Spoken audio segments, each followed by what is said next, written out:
My mother didn't even pause to breathe before saying it. I'm not his emergency contact, Nadia. I raised my kids. I'm done. Her voice crackled through the speaker like static as I stared at the quarterly report on my screen, all numbers and neat graphs that suddenly looked like a foreign language. My headset felt too tight, my throat too dry. Mom, I whispered, keeping my voice low so my coworkers wouldn't hear it shake. He's 8. The school can't get a hold of me if my phone dies again. They just need a backup number on file, then put someone else, she cut in. I am not rearranging my life every time your son sneezes. I'm not your babysitter and I'm not his nurse. There it was, clean, final. Like she'd practiced it. Somewhere just beneath my ribs, something shifted. Not exploded, not shattered. It was quieter than that. It was the sound of a bridge finally finishing the crack it had started 20 years ago. On my computer, an email notification slid into the corner of my screen. Subject: Urgent Mateo Herrera, early pickup needed. It was from the school. I'm at work, I said, my voice going strangely steady. I can't get there for at least 40 minutes. They said he's wheezing. The nurse doesn't want him to be alone. I only asked you to be there in case of. I said no, Nadia. My mother's tone turned sharp, thin. You chose this life. You chose to be a single mother. You figure it out. Don't drag me into your chaos. There was a time I would have begged, promised it wouldn't happen again, offered to do whatever she wanted later if she'd just help now. That version of me stood up from my chair and stayed seated. Okay, I said. Silence hummed between us, thick and unfamiliar. For once, she seemed more uncomfortable with it than I was. Well, she snapped. Are you going to say anything? No, I answered. I think you already did. I hung up. My hands shook as I grabbed my bag, told my manager, half-lie, half-truth, that my son was having a breathing issue and the school needed me. My manager touched my shoulder and said, Go, we'll cover you. The kindness nearly undid me. Driving to the school, my brain replayed everything on a loop. The way my mother said your son like he was a burden she didn't order. The way she threw my entire life back at me like a verdict. You chose this, live with it. By the time I reached the school, my chest felt raw. Mateo was sitting in a plastic chair in the nurse's office, inhaler still in his hand. His curls were damp with sweat, his small chest rising and falling in fast, careful breaths. The nurse glanced up, relief washing over her face. He's okay, she said. It was heading toward an attack, but we caught it early. He didn't want to go back to class until someone came. Mateo looked at me, eyes too old for his 8 years. Mama, he whispered, did I do something wrong? I knelt down, ignoring the sting in my knees from the tile. No, me Amber, I said softly. You did everything right. I just hadn't. On the drive home, my mother's words echoed in the small space of the car, bouncing between the rearview mirror and the seatbelt buckle and the Starbucks cups in the holder. I'm not his emergency contact. She was wrong. She always had been. She just didn't know that this time she'd finally convinced me. Before I tell you what I did next, before I tell you about the will, the hospital, the night everything flipped, tell me honestly. If someone showed you exactly who they were when your child needed them most, would you stay and fight for the old version of them? Or would you step back and let the silence answer for you? I should probably tell you who I was before that phone call cleaved my life into before and after. I'm Nadia, 34. Project coordinator at a mid-sized tech company that likes to brag about beanbag chairs and free coffee as if that makes constant budget cuts feel like a game. People at work say I'm calm under pressure, graceful with difficult clients, unshakable. They don't know I learned that poise sitting at a kitchen table with my hands folded while my mother told me, at 12 years old, that tears were a wasteful hobby. Our apartment is on the 3rd floor of a building that's older than both my parents' expectations put together. The stairs creak, the pipes complain, the windows aren't quite straight, but when the lamps are on and the curtains are drawn, it feels warm. Mateo makes it feel like home. He's 8 going on 80, with eyes that notice everything and a laugh that breaks out of him like it can't be contained. He leaves Lego pieces like tiny landmines across the rug, hums off-key theme songs from cartoons, and asks the kind of questions that make you rethink the world. Why did Grandpa stop coming to my soccer games? Why does Grandma say your son instead of my name? I never knew how to answer those, so I did what I'd always done. I softened the truth until it sounded kinder than it felt. My parents live 15 minutes away in a house that smells like lemon cleaner and old grudges. My mother, Alina, is precise in every sense. Her hair, her schedule, her disapproval, everything about her is arranged, edited, and sharpened. She believes in hard work, appearances, and never airing your dirty laundry. Unfortunately, my existence as a divorced mother of a child with asthma qualifies as dirty laundry in her mind. My father, Robert, is a quiet man. I used to confuse his silence with kindness. Now I understand it's a different thing entirely. Survival, yes, but the kind that erases you instead of protecting you. He was the first person I called when I found out I was pregnant and alone. He stayed on the line for the whole conversation, humming little acknowledgments, then finally said, "We'll figure it out," in a voice that sounded tired but sincere. Alina took the phone from him and said, "You made your bed." Still, they showed up sometimes. When Matteo was born, my mother brought a bag of expensive baby clothes and a lecture about structure. My father held him like someone handling glass, and for a second I thought maybe things could be different. For 8 years, I kept trying to make that version of them real. Sunday dinners where my mother corrected everything from how Matteo held his fork to how I folded the napkins. Christmas mornings where she bought him the loudest toys and then complained about the noise. Doctor visits where she sighed if I asked for a second opinion, as if wanting my child to be safe made me ungrateful. Every red flag I repainted white. It's just how she is. She means well. She's from another generation. I took her sharpness and sanded it down in my head until it felt almost harmless. Because the alternative, admitting that my parents weren't safe in the way I desperately needed them to be, was too heavy to hold. So when the school nurse suggested adding another emergency contact, my mother was the first name that came to mind. Of course it was. I still believed in a version of her that had never actually existed. The call shattered that illusion, not dramatically, not with screaming or curses, just with a single polished sentence. "I'm not his emergency contact." Translation: I'm not responsible, not for you, not for him, not when it costs me anything.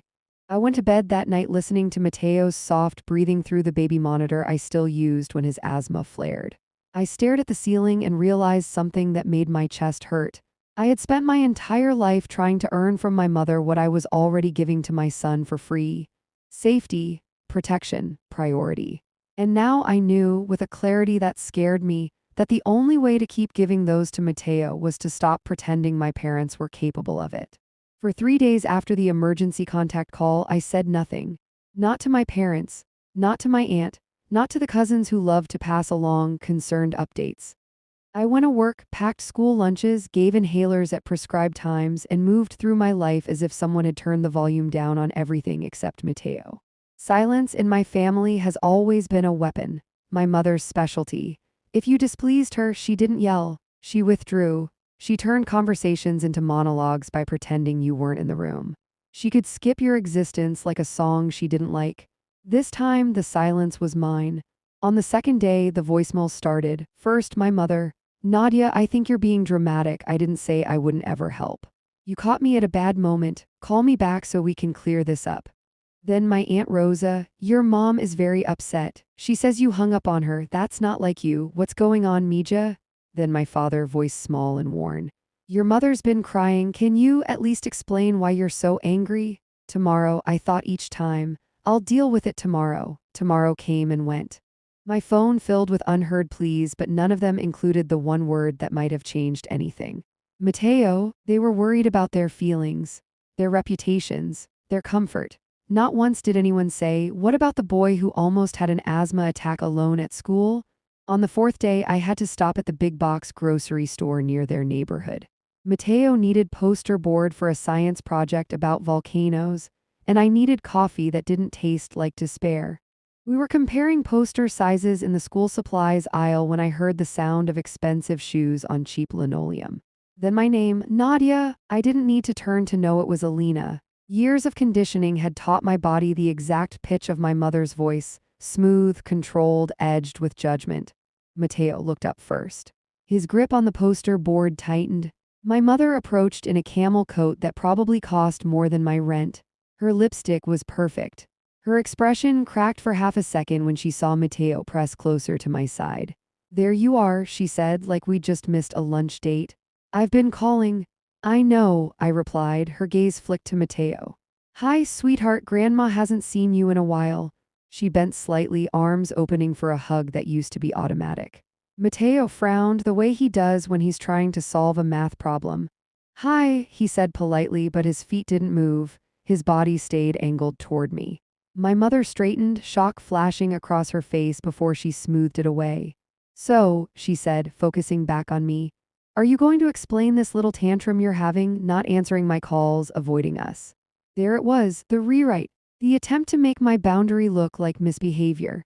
I took a slow breath, feeling the fluorescent lights buzz overhead, the rough edge of the shopping cart handle under my palm, the weight of Mateo's trust like a small, steady anchor at my side. This isn't a tantrum, I said, it's a consequence. She blinked, clearly not expecting that.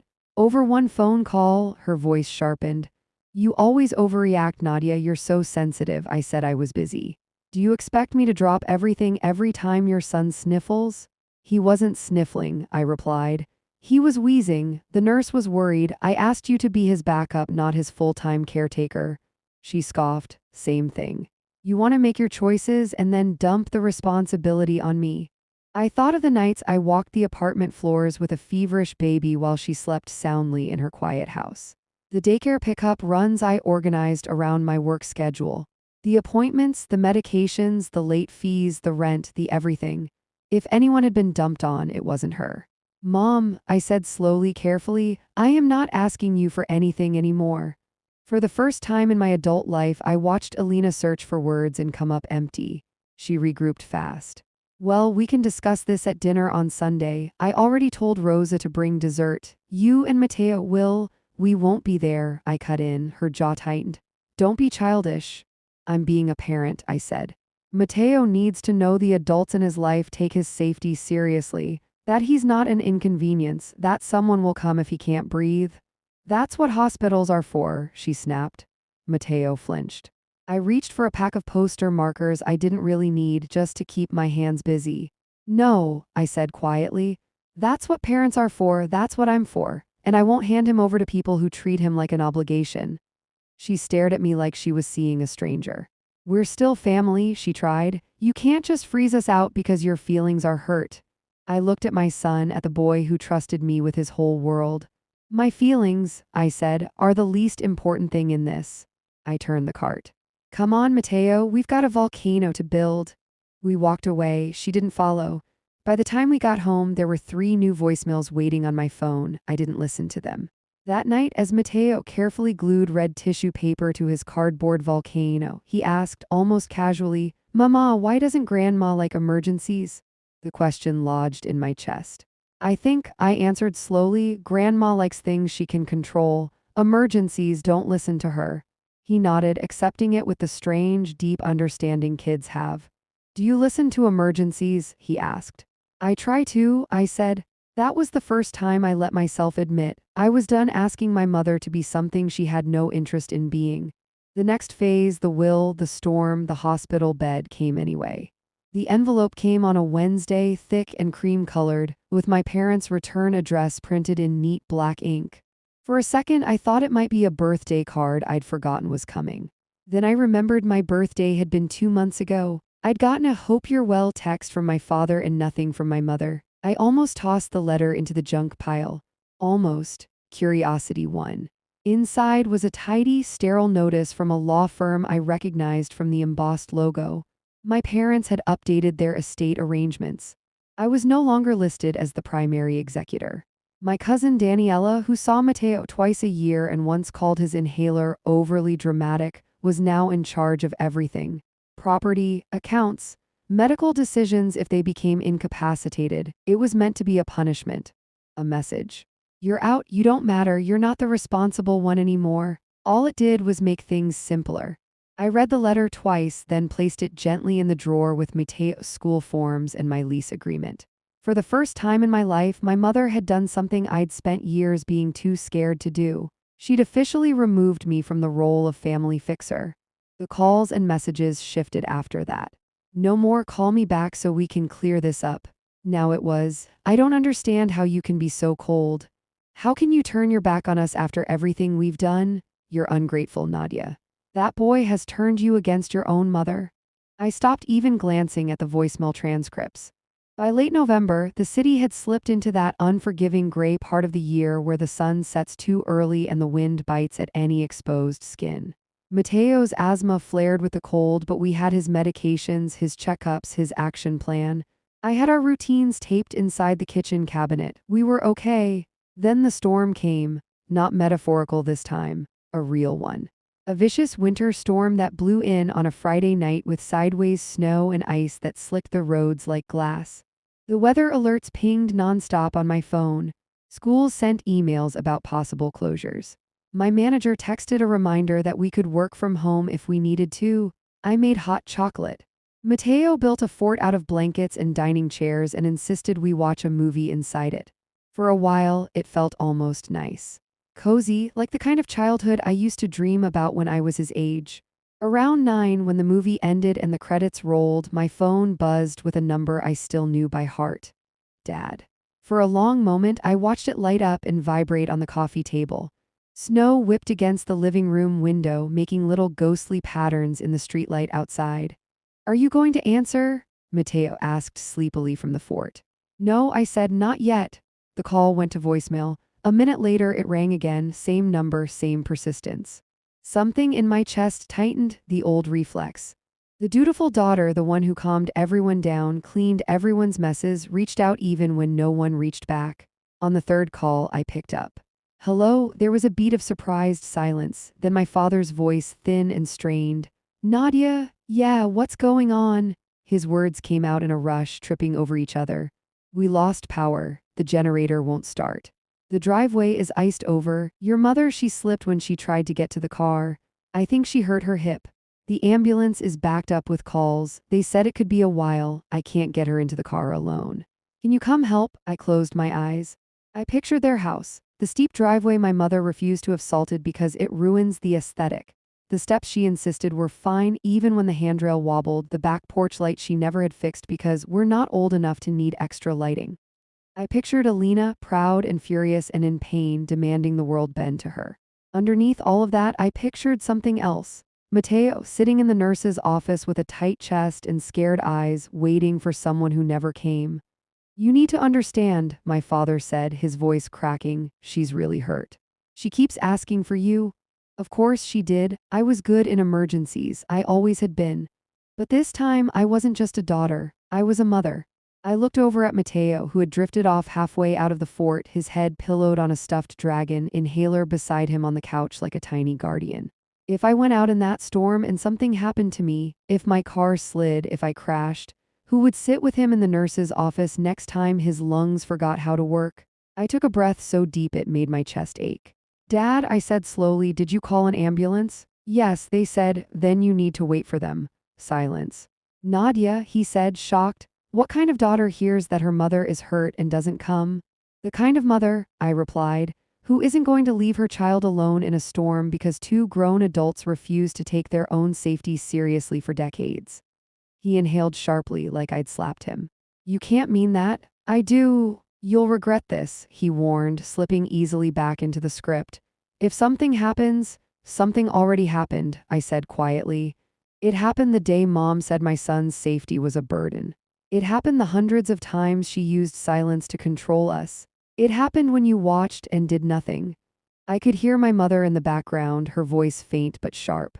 "Is that Nadia? Tell her." I didn't wait. "I hope the ambulance gets there soon," I said.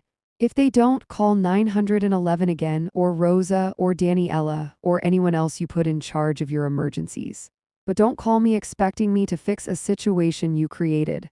Nadia, please, I'm hanging up now," I said, my hands steady even as my heart pounded. "I hope you're both okay." I pressed the red button. The storm screamed against the windows. The heater hummed. Mateo snored softly. I sat there in the half-light of the TV screen, phone heavy in my hand, and realized, for the first time in my life, I had chosen not to rush into my parents' crisis. I had stayed in my son's safety instead. I didn't know yet what that choice would cost me. The hospital, the whispered accusations at Thanksgiving, the way the rest of the family would weaponize that one night against me. But I knew this much. If I had to choose between being a good daughter to people who'd never chosen me and being a good mother to the boy who always did. I'd already made my decision, and the real reckoning was only just beginning. By Saturday morning, the storm had passed, leaving behind a quiet that felt almost accusatory. Thick snow clung to tree branches, streets shimmered with ice, and the world seemed to have paused mid-breath. Mateo woke up early and crawled into my bed, his curls mashed flat on one side, inhaler tucked under his arm like a stuffed toy. "Mama," he whispered, "is school canceled again?" "Probably," I said, brushing the hair from his forehead. "We made pancakes." Mateo added too many chocolate chips, turning them into sugary disasters that would have horrified my mother. We laughed anyway. For a moment, everything felt simple. Then my phone buzzed, a message from my Aunt Rosa. "They took your mom to the hospital last night. Hip fracture, your dad is exhausted. You need to go, need, not should, not if you want to, not they'd appreciate seeing you." Just a command, old instinct tightened in my chest. The autopilot daughter in me reached for my coat before my conscious self caught up. Mateo was drawing something at the kitchen table, another volcano apparently, but this one had googly eyes. "You okay, Mama?" he asked. I stared at my coat, at the door, at the life I used to walk back into without thinking. "Yeah," I said softly, "I'm okay." But I wasn't, not yet. I dropped him off at Carol's. She opened the door before I even knocked, sensing the storm inside me. She took Mateo into her arms like she'd been waiting to reassure a scared kid all morning. "You go," she said gently. "If you need to, if you don't, I'll keep him as long as you want." That was the thing about Carol. Her care came without strings. I drove to the hospital in silence, the windshield wipers squeaking rhythmically, my breath fogging in the cold. It felt like driving into a memory I didn't want to relive. Inside, the hospital smelled like antiseptic and old heat. I followed the signs to orthopedics. When I approached the room, I could hear my father's voice before I saw him. If she'd just come when I called, my stomach dropped. He saw me first and froze. My mother turned her head, lips tightening as if bracing for impact. "Alina," my father murmured, "she's here." My mother didn't sit up, she couldn't, but her posture changed, spine straightening in a way that looked painful. "Nadia," she said, voice brittle, "you finally came." Finally, as if I'd been late to my assigned shift. "I heard you were hurt," I said, keeping my voice neutral. "You left us in that storm." My father's voice cracked. "Your mother could have, Dad," I said sharply, "don't rewrite this." His mouth snapped shut. My mother, pale and tired, closed her eyes briefly before speaking. "I don't know what you expected us to do last night. We're not young anymore. We needed help. I told you to call the ambulance," I said. "They were delayed," my father replied. "If you had just—" I raised a hand. "Stop." Both of them blinked at me in shock. I had never, in 34 years, told them to stop. "You're blaming me," I said quietly, "for not rescuing you from the consequences of your own choices. Choices you made every winter, every storm, every time you refused to prepare because you insisted nothing bad ever happens to you." My father's face reddened. My mother stared at her blanket. "You didn't come," she whispered, not looking at me. "After everything we've done for you," I laughed, not loudly, but the sound escaped before I could swallow it. Everything they'd done for me. "You hung up on me when Mateo was struggling to breathe," I said. "You told me he wasn't your responsibility. You made that boundary, not me." My mother said nothing. My father leaned back in his chair, defeated. "We're family, Nadia." "At the end of the day, family doesn't begin and end with emergencies," I replied. "If you want access to us, it has to start with accountability." The room went still. My mother swallowed hard. "Accountability," she repeated, as if tasting the word for the first time.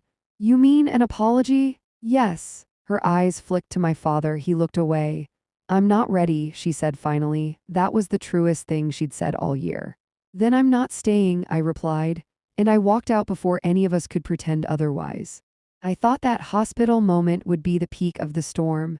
I was wrong. 2 days later, after dropping Mateo at school and going to work with too little sleep and too much emotional debris rattling inside me, I got a text from Rosa. "Family dinner tonight? Mandatory. 6 p.m. We need to talk about your behavior. Mandatory." I stared at the screen so long my coworker asked if I needed to go home. Part of me, old Nadia, considered going, sitting politely, listening to lectures about duty and respect and elders. But then I pictured Mateo at 8 years old, asking why grandma didn't like emergencies. At 5:30, I dropped him at Carol's and drove toward Rosa's house, not to attend, but because I needed to look these people in the eyes when I said no. When I walked in, the living room was full. My aunt, my uncle, my cousins, my father sitting stiffly, my mother propped on the couch like a fragile martyr. Every head turned. "There she is," Rosa said, relief and reprimand mixed in her tone. "Nadia, sit, we need to straighten this out." I stayed standing near the doorway. "We're worried about you," my cousin Daniela said. "This isn't like you. Ignoring your parents, missing family dinners, acting cold. Cold, funny how people labeled boundaries as temperature. "I don't think this meeting is about me," I said calmly. "I think it's about all of you struggling with the fact that I'm not playing my old role anymore." My father frowned. "This isn't a game." "No," I said, "but you all prefer the version of me who treated it like one." A murmur rippled through the room. My mother inhaled sharply. "You're making a spectacle of yourself." "No," I replied, "I'm telling the truth out loud for the first time." I looked at every face in that room, the ones who whispered about me behind closed doors, the ones who passed information like currency, the ones who benefited every time I swallowed my feelings to keep the peace. "You all want things to go back to normal," I said. But normal was me hurting silently. Normal was my mother dismissing Mateo's well-being. Normal was me apologizing for needing basic compassion. My aunt stepped forward. "She was in pain, Mija. She slipped. She needed you." "And my son," I said, "needed her." Silence. My mother opened her mouth, closed it, then said, "You're overreacting." I smiled sadly. "There it is." "What?" she snapped. "The phrase you use to erase anything that doesn't fit your narrative." Her face hardened. "We're trying to fix this family." "You're trying to fix your comfort," I corrected. "Not the problem." "And what?" my father asked, voice tight. "Do you think the problem is?" I took a breath. "The problem," I said quietly, "is that none of you believe Mateo matters as much as you do." The room erupted, muttering, denial, offended gasps. I stayed calm. "I'm not cutting ties," I said. "I'm drawing them with clearer boundaries. You can have a relationship with us, but not at the cost of my son's safety or my dignity." My mother stood with difficulty, wincing. "And if we don't accept these conditions, then you don't get access to us." Her eyes flashed with the same pride that shaped my childhood. "You're making a mistake," she hissed. "No," I said softly. "I'm correcting one." I left before they could respond. When I picked up Mateo, he asked, "Can we get ice cream?" "Yeah," I said, smiling. "We really can." And for the first time, choosing myself didn't feel selfish. It felt necessary. 2 weeks passed, 2 weeks of silence that felt different from the old kind. Not weaponized. Not fearful, just open, room to breathe. Then late one Thursday evening, as I was helping Mateo with a math worksheet he pretended was too boring for his very smart brain, someone knocked on our apartment door. I wasn't expecting anyone. I opened it slowly. My mother stood in the hallway, leaning heavily on a cane, wrapped in a dark coat that made her look smaller than I'd ever seen her. "Elena," I said, surprised. "You shouldn't be out." "You're hip." "I'm fine," she said quickly, as if vulnerability burned her. We stared at each other. "May I come in?" I hesitated, but stepped aside. She walked in like she didn't recognize the place, like she couldn't understand a world where she wasn't the center of gravity. Mateo peeked from the hallway. "Grandma," her expression softened barely. "Hi, sweetheart." He gave a small wave, then disappeared again. My mother sat at the kitchen table and folded her hands in her lap, knuckles white. "I want to talk," she said stiffly. "About what?" "About everything." It was the first time she'd ever said that. She looked at the chipped edge of the table like it offended her. Then she inhaled deeply. "When I was a young mother," she began, eyes unfixed, "I didn't have help. My mother died when you were a baby. My father was useless. I did everything alone, everything." I didn't speak. "I didn't want you to need me the way I needed her," she whispered. "So I hardened. I thought it would make you strong." "It made me quiet," I said gently. She winced. "I know," she whispered. "I see that now." It was the closest she'd ever come to an apology, but apologies weren't just words, they were responsibility.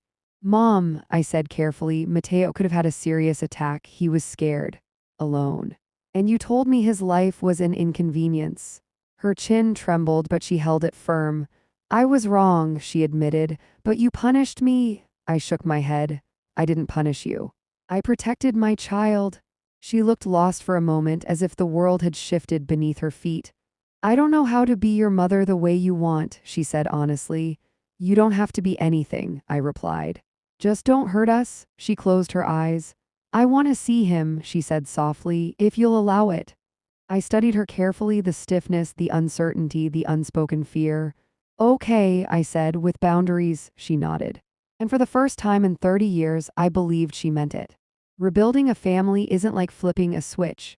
It's like learning a new language, a slow, clumsy process where every sentence feels fragile. My mother visited once a week. Nothing dramatic, no big gestures, just small moments. Helping Mateo glue cotton balls onto a snowman drawing. Bringing him a book she thought he'd like. Asking me awkwardly if he needed anything for school. Sometimes she said things that made me flinch. Sometimes she tried too hard. Sometimes she didn't try enough. But she was trying. My father came the third week. He brought store-bought cookies and stood in the kitchen like a man waiting for a grade on a test he hadn't studied for. Nadia, he said quietly, I'm sorry for blaming you that night. It wasn't perfect. But it was something. The real change came from Mateo. Kids always see people clearer than adults do. One afternoon, he asked my mother, Grandma, do you know how to play Uno? I've never played, she admitted. He gasped, horrified. We have to teach you. They played for an hour. She lost every round. He cheered every time. I watched from the couch with a strange ache in my chest. Not pain, not fear, just the realization that this, whatever this was, might be the first version of my mother that didn't demand anyone shrink to fit her. But healing isn't linear. One evening, she said, you still overprotected Mateo. When I raised you, I held up a hand. Mom, no past comparisons. She stiffened, then nodded. Boundaries worked when they were respected. Slowly, my parents learned that access to us wasn't a right. It was a privilege, earned, not assumed. And with every passing week, Mateo's question, does Grandma hate emergencies, hurt a little less. April arrived with warm mornings and soft breezes, the kind that make the whole city feel like it's waking up after a long sleep. One Saturday, we met my parents at the botanical garden, a neutral place. Bright, open, safe. Mateo ran ahead, chasing butterflies with reckless joy. My mother watched him silently. He's grown, she murmured. Yes, I said. He's happy? Yes, I repeated. She hesitated. Because of you? I looked at her, truly looked. At the cane she leaned on, at the thin lines around her mouth. At the woman who had shaped me, hurt me, and was now trying awkwardly to unshape the worst parts. No, I said softly, because of us. Because I finally learned how to protect him. Her eyes filled, but she blinked the tears away. I don't know if I can fix everything, she whispered. You don't have to, I said, just don't break him. She nodded. And for the first time in my life, her nod felt like agreement, not dismissal. Mateo ran back toward us, breathless. Grandma, Mama, come look, there's a koi pond. I smiled. Let's go. My mother reached out, not grabbing, not pulling, just offering her arm for balance. I hesitated for a heartbeat. Then I took it, not because I needed her, because this time she wasn't taking anything from me. We walked forward together, slowly, imperfectly, cautiously, not rebuilding the past, building something new, something better. And for the first time in a long, long time, it felt possible.